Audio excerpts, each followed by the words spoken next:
Hi friends, welcome back to my channel.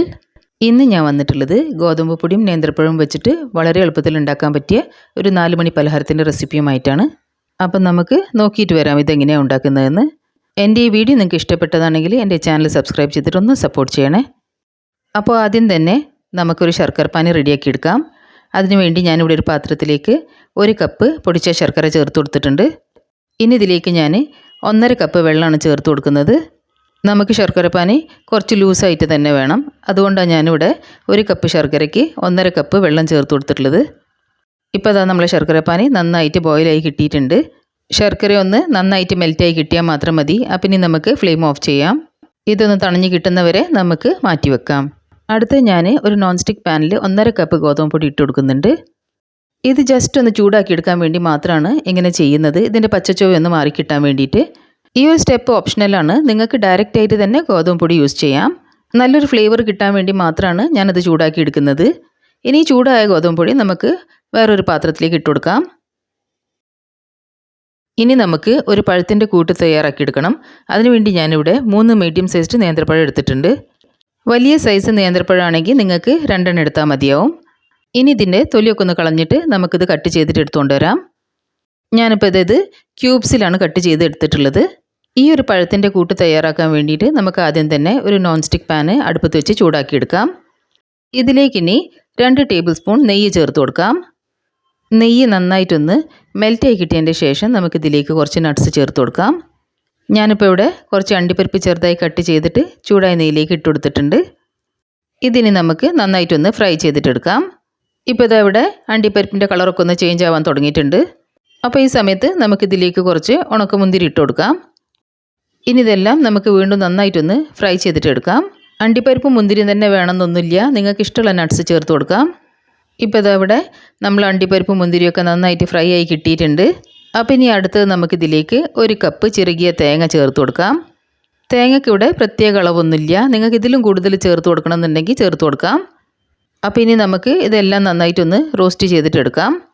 തേങ്ങയിൽ ഉണ്ടാവുന്ന ഈ വെറ്റ്നസ് ഒന്ന് മാറി കിട്ടുന്നവരെ മാത്രം നമുക്കിതൊന്ന് റോസ്റ്റ് ചെയ്തെടുത്താൽ മതി.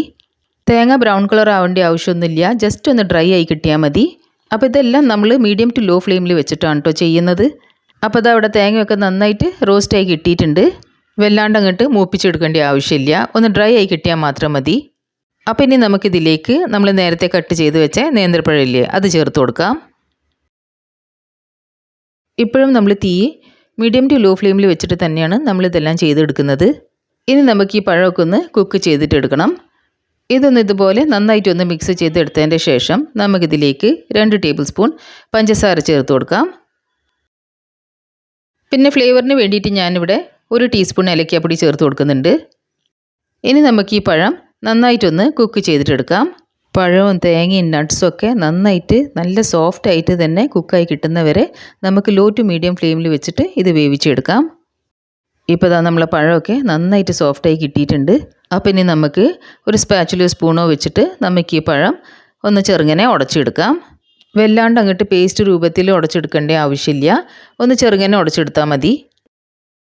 അപ്പോൾ ഇവിടെ നമ്മളെ പഴത്തിൻ്റെ കൂട്ട് റെഡി ആയിട്ടുണ്ട്. അപ്പം ഇനി നമുക്ക് ഫ്ലെയിം ഓഫ് ചെയ്ത് കളയാം. ഇനി നമ്മൾ നേരത്തെ ചൂടാക്കി വെച്ച ഗോതമ്പ് പൊടി ഇല്ലേ അതിവിടെ ഒരു ബൗളിലേക്ക് ഇട്ട് കൊടുക്കാം. പിന്നെ ഇതിലേക്ക് നമ്മൾ നേരത്തെ തണുപ്പിക്കാൻ വെച്ച ശർക്കരപ്പാനില്ലേ അതൊരു അരിപ്പ വെച്ചിട്ട് ഈ ഗോതമ്പ് മാവിലേക്ക് ചേർത്ത് കൊടുക്കാം. മുഴുവനായിട്ട് അങ്ങോട്ട് ചേർത്ത് കൊടുക്കരുത്, കുറേശ്ശെ വേണം ചേർത്ത് കൊടുക്കാൻ. മാവ് ഒട്ടും ലൂസായി പോകാണ്ടിരിക്കാനാണ് നമ്മൾ കുറേശ്ശെ ചേർത്ത് കൊടുക്കുന്നത്. ഒരു വിസ്ക് വെച്ചിട്ട് നമുക്കിനി ഇത് നന്നായിട്ട് മിക്സ് ചെയ്തിട്ടെടുക്കാം. നമ്മൾ ആദ്യം ശർക്കരപ്പാനി ഫുള്ളായിട്ടും ചേർത്ത് കൊടുത്താണെങ്കിൽ മാവ് നന്നായിട്ട് ലൂസായി പോവും. ഈ ഒരു പലഹാരം ഉണ്ടാക്കാൻ നമുക്ക് മാവ് അധികം ലൂസാവരുത്, എന്നാൽ അധികം കട്ടിയാവാനും പാടില്ല. ഏകദേശം ഒരു ദോശമാവിൻ്റെ കൺസിസ്റ്റൻസി അത്രയേ പാടുള്ളൂ. അപ്പോൾ അതുകൊണ്ട് നമുക്ക് ശർക്കരപ്പാനി ഒട്ടും കൂടി പോകാത്ത രീതിയിൽ നമുക്ക് മാവ് റെഡിയാക്കി എടുക്കാം. ഇപ്പം ഞാൻ മൊത്തത്തിൽ ശർക്കരപ്പാനി ഇതിലേക്ക് ചേർത്ത് കൊടുത്തു കഴിഞ്ഞു. അപ്പോൾ അവിടെ നമ്മളെ പലഹാരത്തിനുള്ള മാവ് റെഡി ആയിട്ടുണ്ട്. ഇനി നമുക്ക് മധുരം ഒന്ന് ബാലൻസ് ചെയ്യാൻ വേണ്ടിയിട്ട് ഒരു 1/2 ടീസ്പൂൺ ഉപ്പ് ചേർത്ത് കൊടുക്കാം. വീണ്ടും ഇതിലേക്ക് ഫ്ലേവറിന് വേണ്ടിയിട്ട് 1/2 ടീസ്പൂൺ ഏലക്കാപ്പൊടി ചേർത്ത് കൊടുക്കാം. നമ്മൾ പഴം വാട്ടിയെടുക്കുന്ന സമയത്തും ഏലക്കാപ്പൊടി ചേർത്ത് കൊടുത്തിട്ടുണ്ടായിരുന്നു. നിങ്ങൾക്ക് വീണ്ടും ഏലക്കാപ്പൊടി മാവിലേക്ക് ചേർത്ത് കൊടുക്കാൻ താല്പര്യമില്ലെങ്കിൽ ചേർത്ത് കൊടുക്കേണ്ട ആവശ്യമില്ല. അപ്പം ഇനി നമുക്ക് ഈ ഗോതമ്പ് മാവ് നന്നായിട്ടൊന്ന് വിസ്ക് ചെയ്തിട്ടെടുക്കാം. ഇനി ഇതിലേക്ക് നമുക്ക് നേരത്തെ റെഡിയാക്കി വെച്ച പഴത്തിൻ്റെ കൂട്ടില്ലേ അത് ചേർത്ത് കൊടുക്കാം. അപ്പോൾ അവിടെ പഴത്തിൻ്റെ കൂട്ട് ഞാൻ മൊത്തത്തിൽ ചേർത്ത് കൊടുത്തു കഴിഞ്ഞു. ഇതെല്ലാം ഇനി നമുക്ക് നന്നായിട്ടൊന്ന് യോജിപ്പിച്ചെടുക്കാം. അപ്പോൾ അതവിടെ ഞാൻ ഇതെല്ലാം നന്നായിട്ടൊന്ന് മിക്സ് ചെയ്ത് കഴിഞ്ഞിട്ടുണ്ട്.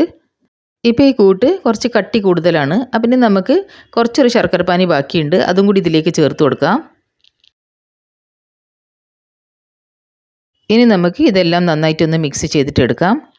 ഈ സമയത്ത് നിങ്ങൾക്ക് മാവൊന്ന് ടേസ്റ്റ് ചെയ്ത് നോക്കാം. അഥവാ നിങ്ങൾക്ക് ഇതിൽ മധുരം കുറവാണെന്ന് തോന്നുകയാണെങ്കിൽ കുറച്ച് പഞ്ചസാര ചേർത്ത് കൊടുക്കാം. അപ്പോൾ അതവിടെ നമ്മളെ കൂട്ട് റെഡി ആയിട്ടുണ്ട്. അപ്പം ഇനി നമുക്കിതൊന്ന് വേവിച്ചെടുക്കാം. നമ്മളിത് ആവിയിലാണ് വേവിച്ചെടുക്കുന്നത്. അതിനുവേണ്ടി ഞാനിവിടെ ഒരു കേക്ക് ടിൻ എടുത്തിട്ടുണ്ട്. ഈ കേക്ക് ടിൻ്റെ എല്ലാ ഭാഗത്തും ഞാൻ ഓയിൽ അപ്ലൈ ചെയ്ത് കൊടുത്തിട്ടുണ്ട്. പിന്നെ ഒരു വാഴൻ്റെ ഇല കട്ട് ചെയ്തിട്ട് ഞാൻ ഇതിലേക്ക് വെച്ച് കൊടുത്തിട്ടുണ്ട്. ഇനി നമ്മൾ നേരത്തെ റെഡിയാക്കി വെച്ച കൂട്ട് ഇതിലേക്ക് ഒഴിച്ചു കൊടുക്കാം. വാഴൻ്റെ ഇലയ്ക്ക് പകരമായിട്ട് നിങ്ങൾക്ക് ബട്ടർ പേപ്പർ കട്ട് ചെയ്തിട്ട് ഇതിലേക്ക് വെച്ച് കൊടുക്കാം.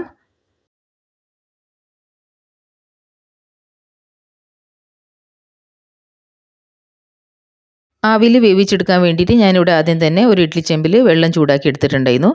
ഇനി ഈ കേക്ക് ടിൻ ഇതിലേക്ക് ഇറക്കി വെച്ച് കൊടുക്കാം. ഒരു 25 മിനിറ്റ് നേരത്തേക്ക് നമുക്ക് മീഡിയം ഫ്ലെയിമിൽ വെച്ചിട്ട് ഇതൊന്ന് വേവിച്ചെടുക്കാം.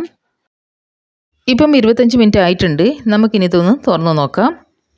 ഇതിൻ്റെ മുകൾ ഭാഗമൊക്കെ നന്നായിട്ട് ഡ്രൈ ആയി കിട്ടിയിട്ടുണ്ട്. ഇപ്പോൾ ഇത് നന്നായിട്ട് വെന്ത് കിട്ടിയിട്ടുണ്ട്. അപ്പം ഇനി നമുക്ക് ഫ്ലെയിം ഓഫ് ചെയ്തിട്ട് ഇതൊന്ന് തണിഞ്ഞ് കിട്ടാൻ വേണ്ടിയിട്ട് പുറത്തെടുത്ത് വെക്കാം. ഇത് നന്നായിട്ട് തണിഞ്ഞ് കിട്ടിയാലേ നമുക്കിത് നല്ല രീതിയിൽ അടത്തിയെടുക്കാൻ പറ്റുള്ളൂ.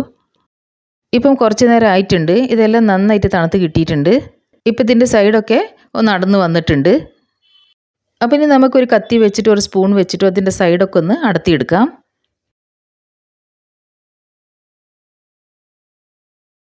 ഇനി നമുക്കൊരു പ്ലേറ്റ് ഇതിൻ്റെ മുകളിൽ വെച്ചിട്ടൊന്ന് കമത്തി കൊടുക്കാം. ഇപ്പം നമ്മൾ ഈ കേക്ക് ടിന്നിൽ വാഴൻ്റെ ഇല വെച്ചതുകൊണ്ട് ഇതിൻ്റെ അടിഭാഗമൊന്നും ഒട്ടും ഒട്ടി പിടിച്ചിട്ടില്ല. അപ്പം ഇനി നമുക്ക് ഈ വാഴൻ്റെ ഇലയൊക്കെ ഒന്ന് എടുത്ത് മാറ്റാം. വാഴൻ്റെ ഇലയ്ക്ക് പകരമായിട്ട് ബട്ടർ പേപ്പർ യൂസ് ചെയ്തതാണെങ്കിലും ഇതിൻ്റെ അടിഭാഗമൊന്നും ഒട്ടിപ്പിടിക്കില്ല. അപ്പോൾ അവിടെ നമ്മളെ പലഹാരം റെഡിയായി കിട്ടിയിട്ടുണ്ട്. ഇനി നമുക്കിതൊന്ന് കട്ട് ചെയ്തിട്ടെടുക്കാം. ഇത് ശരിക്ക് കഴിക്കാൻ തുടങ്ങുമ്പം ഇടയ്ക്കിടയ്ക്ക് നേന്ത്രപ്പഴത്തിൻ്റെ ബൈറ്റ്സും അതുപോലെ തന്നെ നട്ട്സിൻ്റെ ബൈറ്റ്സും ഒക്കെ കിട്ടുമ്പം ഇതിന് ടേസ്റ്റ് പറഞ്ഞറിയിക്കാൻ പറ്റില്ല, അത്രയ്ക്ക് ടേസ്റ്റിയാണ്. പിന്നെ ഇത് ഉണ്ടാക്കാനും നല്ല എളുപ്പമാണ്. അപ്പോൾ ഈ ഒരു ഹെൽത്തി സ്നാക്കിൻ്റെ റെസിപ്പി നിങ്ങളെല്ലാവരും ഒന്ന് ട്രൈ ചെയ്ത് നോക്കണേ. നിങ്ങളെല്ലാവർക്കും ഇത് തീർച്ചയായിട്ടും ഇഷ്ടപ്പെടും. പിന്നെ എൻ്റെ വീഡിയോ ഇഷ്ടപ്പെട്ടതാണെങ്കിൽ ലൈക്ക് ചെയ്യാനും ഫ്രണ്ട്സ് ആൻഡ് ഫാമിലിയുടെ കൂടെ ഷെയർ ചെയ്യാനും മറക്കരുത്.